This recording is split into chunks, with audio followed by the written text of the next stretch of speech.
So as relaxed as I'm trying to be, this half of my body is busy at work. So when we talk about go and ju, the hard and soft, this is a part of it. You've got to be relaxed to prepare your body to explode, but strong at the exact same time while you hold this raging tiger in a place where you can strike.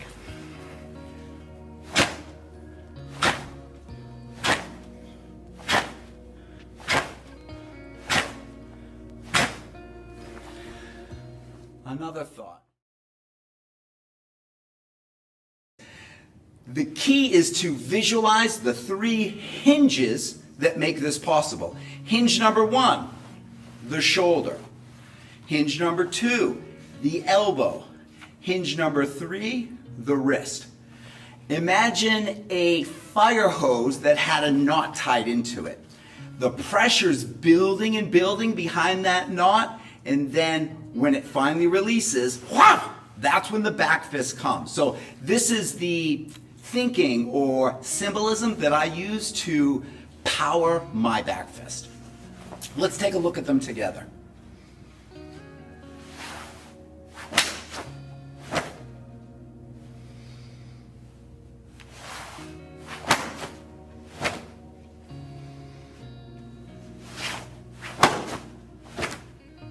From the side.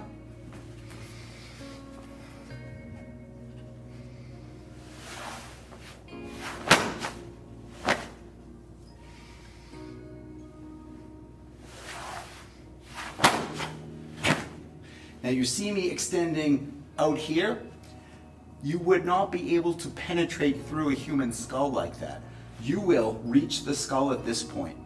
The benefit of this is projection. So I'm thinking through the target, not at the target. But the reality is you'll be making contact about right here. And so when you strike, you need to decide, are you using the first 2 metacarpal knuckles or using the back face of the hand? Both are effective. I usually decide based on the context. So sometimes I like to use the full face of that. Sometimes if I'm whipping, I like to use just those 2 knuckles like a mace or a flail. And these are 2 metal ball bearings on the end of a leather cord.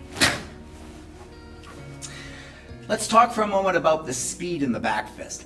The key to this move is to stay relaxed. Now, this phrase is so ubiquitous in martial arts that it almost doesn't mean anything. What relaxing means is to remove tension in your body that isn't necessary, and then to contract the muscles that actually move the arm for an instant before you turn them off again. So the idea is to turn them on and off, on and off, on and off. Think of listening to a car stereo, and you reach out and you grab the volume knob. Let's assume it's got a volume knob, and it's low, just low enough to hear, then all of a sudden you crank it and turn it down. Crank it and turn it down.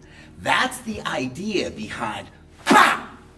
Okay? I gave you the image of a fire hose with a knot in it where pressure was building and building and building. This is great, but we only have but a second to create this feeling and then explode. So when doing the uraken, start with it approximately 1 fist away from your upper chest.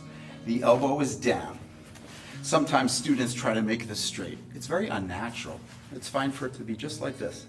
If I were to do 2 of them, it would look like that. So from here. Now, I imagine the energy coming from here, and I think of 3 points.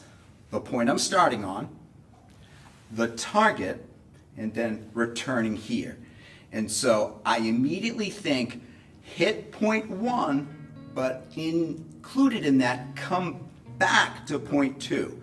So I'll do it wrong. I'm waiting to pull until my arm stops. I want to think of this as one continuous action, like an ellipse. Targeting. We're targeting the area where the mustache would be. These are crucial points, and they're very dangerous to strike. So right below the nose, the chin and the jaw also affords us a number of targets.